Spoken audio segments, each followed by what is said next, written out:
Good afternoon, everybody, and welcome to the White House. And welcome to a moment nearly 40 years in the making. Now, last month, I was privileged to present the parents of an American soldier, Sergeant First Class Jared Monti, with our nation's highest decoration for valor, the Medal of Honor. Today, we celebrate the awarding of our nation's highest honor for a military unit, the Presidential Unit Citation. The Presidential Unit Citation is awarded for gallantry, determination, and esprit de corps in accomplishing its mission under extremely difficult and hazardous conditions. And since its creation during the Second World War, it has only been bestowed about 100 times. Today, another unit assumes its rightful place in these ranks. Alpha Troop, 1st Squadron, 11th Armored Cavalry, the legendary Blackhorse Regiment. To mark this occasion, we're joined by Congressman and Vietnam veteran Leonard Boswell, Vice Chairman of the Joint Chiefs of Staff, General Jim Haas Cartwright, John McHugh, our Army Secretary, and Vice Chief of Staff Peter Corelli. From Fort Irwin, California, leaders of today's 11th Armored Cavalry, Colonel Paul Laughlin and Command Sergeant Major Martin Wilcox. And most of all, the men of Alpha Troop, those behind me and some 100 here today.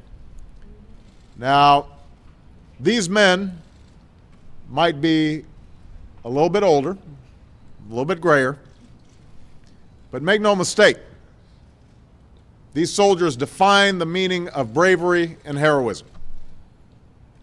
It was March 1970, deep in the jungles of Vietnam. And through the static and crackle of their radios, Alpha Troop heard that another unit was in trouble. Charlie Company from the 1st Cavalry Division had stumbled upon a massive underground bunker of North Vietnamese troops. 100 Americans were facing some 400 enemy fighters. Outnumbered and outgunned, Charlie Company was at risk of being overrun. And that's when Alpha Troop's captain gave the order, saddle up and move out. As these men will tell you themselves, this isn't the story of a battle that changed the course of a war. It never had a name like Tet or Wei or Khe Sanh. It never made the papers back home. But like countless battles, known and unknown, it is a proud chapter in the story of the American soldier. It's the story of men who came together from every corner of America, of different colors and creeds, some young, just 18, 19 years old, and just weeks in the jungle, some older, veterans hardened by the ugliness of war, non-commissioned officers who held the unit together, and the officers assigned to lead them. It's the story of how this team of some 200 men set out to save their fellow Americans. With no roads to speak of, they plowed their tanks and armored vehicles through the thick jungle, smashing a path through bamboo and underbrush, mile after mile, risking ambush and landmines every step of the way.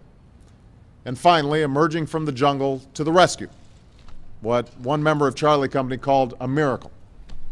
It's a story of resolve. For Alpha Troop could have simply evacuated their comrades and left that enemy bunker for another day, to ambush another American unit.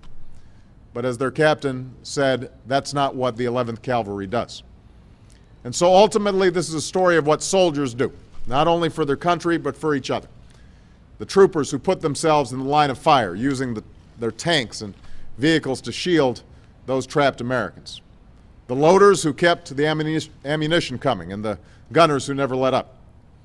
And when one of those gunners went down, the soldier who jumped up to take his place.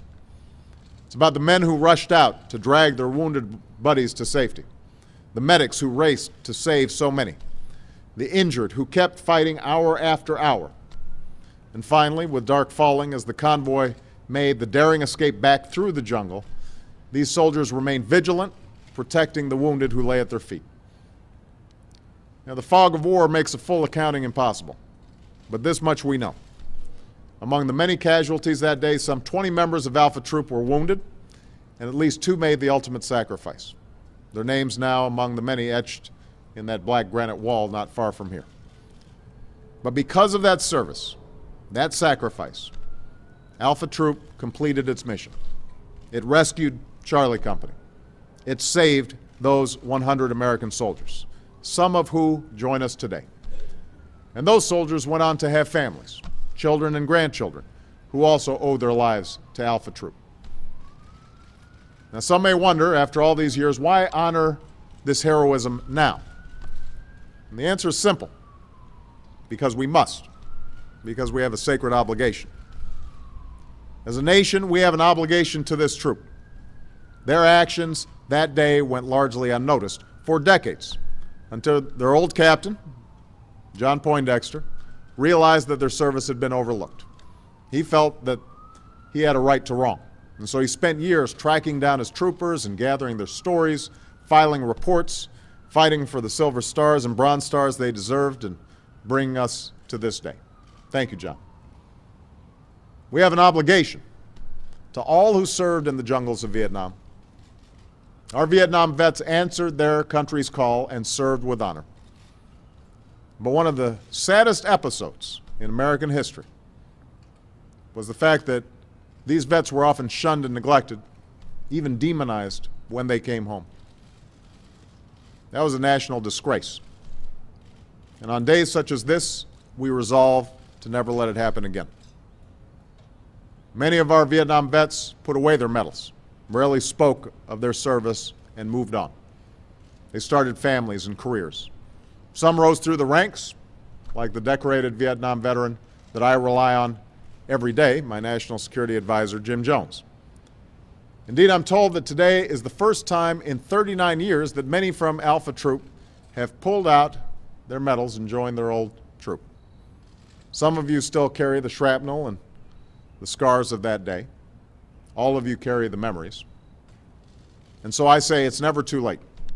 We can never say it enough. To you and all those who served in Vietnam, we thank you. We honor your service. And America is forever grateful. And today also reminds us of our obligations to all our veterans, whether they took off the uniform decades ago or days ago, to make sure that they and their families receive the respect they deserve and the health care and treatment they need, the benefits they have earned, and all the opportunities to live out their dreams. And finally, if that day in the jungle, if that war long ago teaches us anything, then surely it is this. If we send our men and women in uniform into harm's way, then it must be only when it is absolutely necessary. And when we do, we must back them up with the strategy and the resources and the support they need to get the job done. This includes always showing our troops the respect and dignity they deserve, whether one agrees with the mission or not. For if this troop and our men and women in uniform can come together from so many different backgrounds and beliefs to serve together and to succeed together, then so can we. So can America. I cannot imagine a more fitting tribute to these men who fought in what came to be called the anonymous battle. Troopers, you are not anonymous anymore. And with America's overdue recognition also comes responsibility. Our responsibility as citizens and as a nation to always remain worthy of your service. God bless Alpha Troop and the 11th Armored Cavalry. God bless all those who wear this nation's uniform, and God bless the United States of America. Thank you very much, everybody.